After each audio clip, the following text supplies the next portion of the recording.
നിലവിൽ സംഘർഷമൊക്കെ തുടരുന്ന ഒരു സാഹചര്യത്തിൽ തന്നെ ഏറ്റവും കൂടുതൽ ബുദ്ധിമുട്ട് അനുഭവിക്കുന്ന വിഭാഗം വിദ്യാർത്ഥികളാണ്. ജമ്മു കാശ്മീരിൽ അതോടൊപ്പം തന്നെ പഞ്ചാബിലുള്ളൊക്കെയും വിദ്യാർത്ഥികൾ അവിടുത്തെ ആക്രമണത്തിന് പിന്നാലെ തന്നെ നാട്ടിലേക്ക് എത്തുന്നതിന് വേണ്ടി എല്ലാ സഹായവും ജനപ്രതിനിധികളടക്കം ചെയ്തുകൊണ്ടിരിക്കുന്ന സാഹചര്യമാണ്. ഇപ്പോൾ ജോൺ ബ്രിട്ടാസ് എം പി തന്നെ അക്കാര്യം സംബന്ധിച്ച് വിശദീകരിക്കും. സർ, വിദ്യാർത്ഥികൾക്ക് പല സഹായങ്ങളും ചെയ്തുകൊണ്ടിരിക്കുകയാണ്. ഇപ്പോൾ വിശ്വദാസൻ എം പി കൂടിയും ഇപ്പോൾ വീണ്ടും കത്തയച്ചിട്ടുണ്ട്. സാർ, ഇന്നലെ തന്നെ ജമ്മു കാശ്മീരിലും പഞ്ചാബിലെയും വിദ്യാർത്ഥികൾ വേണ്ടിയിട്ടുള്ള ഇടപെടലും നടത്തിയിരുന്നു. ഇപ്പം നമ്മളൊരു 200ഓളം വിദ്യാർത്ഥികളാണ് ഇപ്പം ഡൽഹിയിലേക്ക് വന്നിരിക്കുന്നത്. അതായത് ജമ്മു കാശ്മീർ, പഞ്ചാബ് എന്നീ സംസ്ഥാനങ്ങൾ, അതിർത്തി സംസ്ഥാനങ്ങളിലാണ്. വിദ്യാർത്ഥികൾ മാത്രമല്ല, വേറെ ചില ആൾക്കാരും കൂടി ഇവിടെ വന്നിട്ടുണ്ട്. ഇപ്പം അമ്മയൊക്കെ അവിടെ ഇരിപ്പുണ്ട്. മോൻ്റെ കൂടെ ജീവിക്കാൻ വേണ്ടി പോയതാണ്. അമ്മയൊക്കെ മിസൈൽ നേരിട്ട് കണ്ടു എന്നാണ് പറയുന്നത്, വന്ന് അവരുടെ മുമ്പിൽ വന്ന് പൊട്ടി വീഴുന്നത്. പക്ഷേ ഇവിടെ അവർക്ക് എല്ലാ സൗകര്യങ്ങളും നമ്മൾ ഒരുക്കി കൊടുത്തിട്ടുണ്ട്, ഇല്ലേ? എന്തെങ്കിലും ബുദ്ധിമുട്ടുണ്ടോ?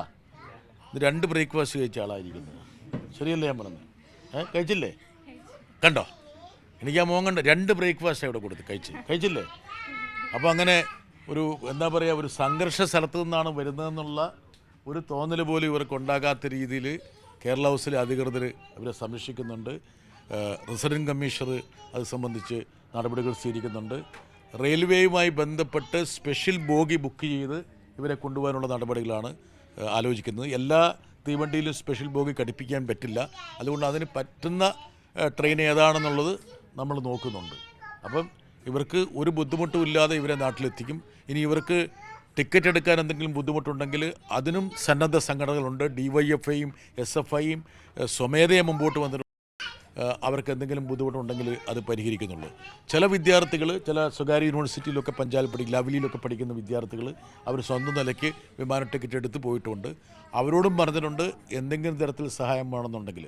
ഇപ്പോൾ ലവ്ലി യൂണിവേഴ്സിറ്റിയുടെ മുതലാളി എന്ന് പറയുന്നത് രാജ്യസഭയിലെ മെമ്പറാണ്. അദ്ദേഹത്തിനെയും ബന്ധപ്പെട്ട് ഞാൻ പറഞ്ഞിട്ടുണ്ട്. അദ്ദേഹത്തിൻ്റെ ഭാഗത്തു നിന്ന് എല്ലാ സഹായം ഉണ്ടാകണമെന്ന് പറഞ്ഞിട്ടുണ്ട്. അതുകൊണ്ട് ഈ ഒരു സംഘർഷ സന്നിധ്യാവസ്ഥയിൽ കേരളത്തിന് ചെയ്യാൻ കഴിയുന്നത്, കേരള ഗവൺമെൻറ്റിന് ചെയ്യാൻ പറ്റുന്നത്, ജനപ്രതിനിധികൾക്ക് ചെയ്യാൻ പറ്റുന്നത്, SFI DYFI പോലുള്ള സംഘടനകൾക്ക് ചെയ്യാൻ പറ്റുന്നത്, മറ്റ് സന്നദ്ധ സംഘടനകൾക്ക് ചെയ്യാൻ പറ്റുന്നത്, മാധ്യമങ്ങൾക്ക് ചെയ്യാൻ പറ്റുന്നതൊക്കെ നമ്മൾ ചെയ്തുകൊണ്ടിരിക്കുകയാണ്.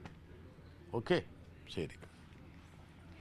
അന്ന, അങ്ങനെ തന്നെയാണ് എല്ലാ തരത്തിലുള്ള ഇടപെടലും, പ്രത്യേകിച്ചും കേരളത്തിന് ചെയ്യാൻ കഴിയുന്ന എല്ലാ കാര്യങ്ങളും സംരക്ഷണം ഒരുക്കുന്നത് നമ്മുടെ ഉത്തരവാദിത്തമാണ്. അതോടൊപ്പം വിദ്യാർത്ഥികളുണ്ട്, അവിടെ നിന്നും കുടുംബസമേതം എത്തിയിട്ടുള്ള അമ്മമാരും ചേച്ചിമാരും ഒക്കെയും കേരള ഹൗസിൽ ഇപ്പോൾ സുരക്ഷിതരാണ്. അവർക്ക് വേണ്ടി പ്രത്യേക റെയിൽവേയിലടക്കം ഇടപെട്ടുകൊണ്ട് പ്രത്യേക കമ്പാർട്ട്മെൻറ്റുകളും ബോഗികളും വേണമെന്ന ആവശ്യം കൂടി ഉന്നയിച്ചുകൊണ്ട് അവരെ എത്രയും പെട്ടെന്ന് നാട്ടിലേക്ക് എത്തിക്കുവാനുള്ള നീക്കങ്ങൾ തന്നെയാണ് ഇവിടെ തുടരുന്നത്. ഇപ്പോൾ നിലവിൽ John Brittas M P Surjeet ഭവനിലേക്കുള്ള വിദ്യാർത്ഥികളെ കാണാൻ വേണ്ടി അങ്ങോട്ടേക്ക് പോവുകയാണ്.